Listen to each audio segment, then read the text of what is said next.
Hello, hello, hello.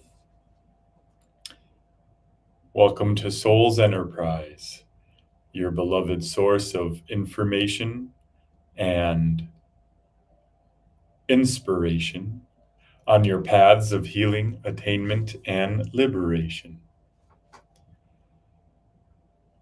Today, I wanted to take a few moments and lift one of the curtains behind of Soul's Enterprise, share a little bit.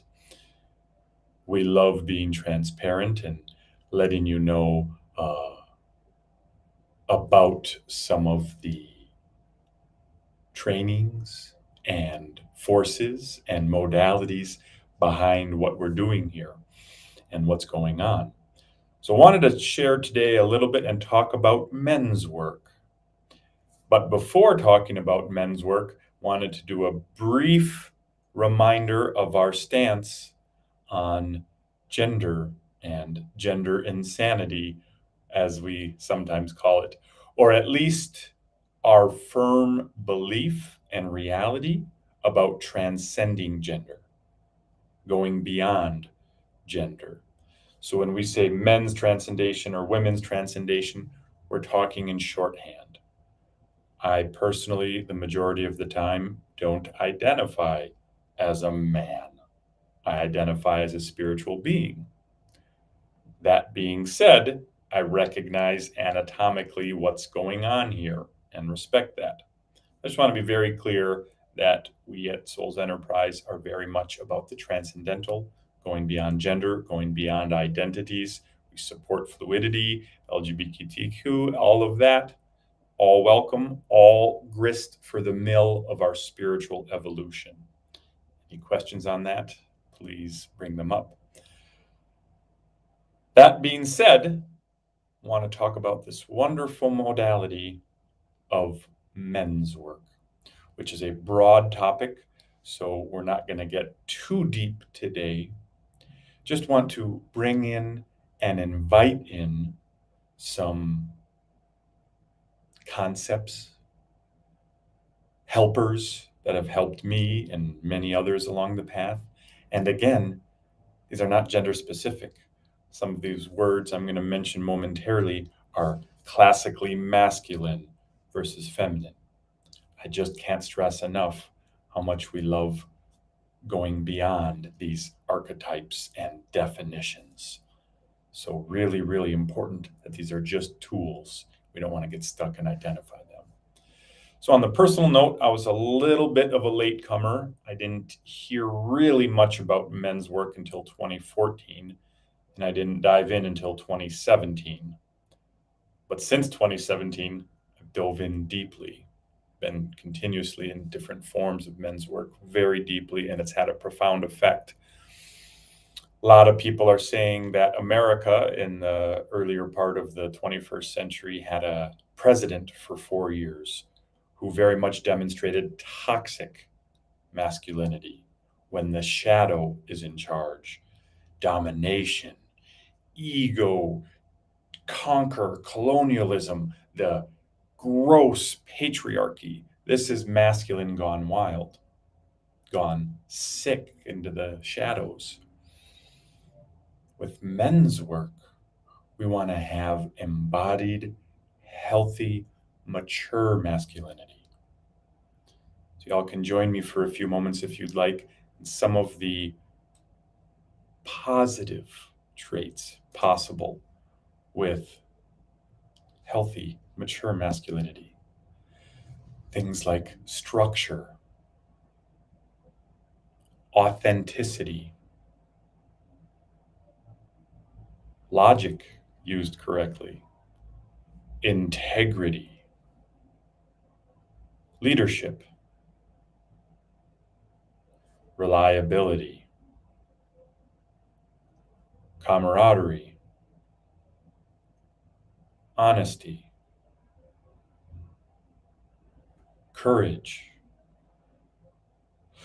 The list is very, very long. I can keep going for a while. And I have to stress again, these are not male traits or female traits or masculine, feminine. These are just some archetypes, some things to play with, and some things that we work on in men's work, or more specifically here at Souls Enterprise, men's transcendation. We spent a long time how to name this, and we have women's transcendation also, which is its own thing.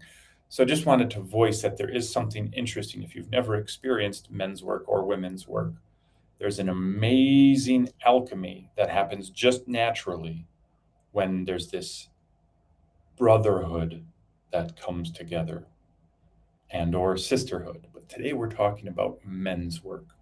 Just want to give a quick little bit of history that I really like, because it's very important in a lot of the practices I've been doing about embodying.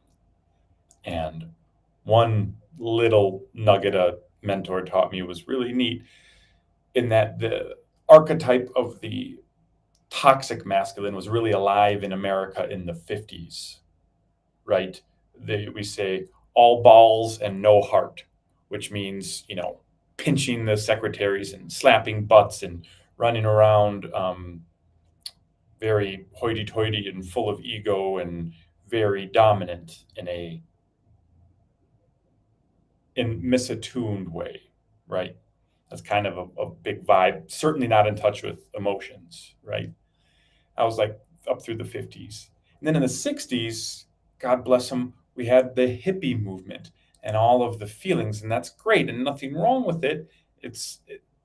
I just heard this framing of all heart and no balls. That was an interesting framework. It was like, wow, I hadn't really thought of that, identifying as a hippie for a long time, but I get it. Some of the structure that the feminine needs was lost, right? And there was this blurring that happened in gender roles. And one part, it was beautiful for equality, and political correctness is a great thing, and everything is great or can be great in moderation. But if it goes too far, if we get too politically correct and there's some emasculation going on, not healthy. So it's about balance. And I'm giving broad strokes. These are great conversations to have and some concepts to ponder and feel into, and come chat with us at Souls Enterprise and explore. I'm not laying down, I'm just giving broad strokes, but just some interesting stuff to look at. So to conclude, the highest pinnacle of men's work, and one thing I'm striving for and love to lead and share and facilitate, is integration, embodiment. Huge word for men, because as most of you know, we can get stuck in our heads. We do want to be in our body and our heart. Embodiment, very important.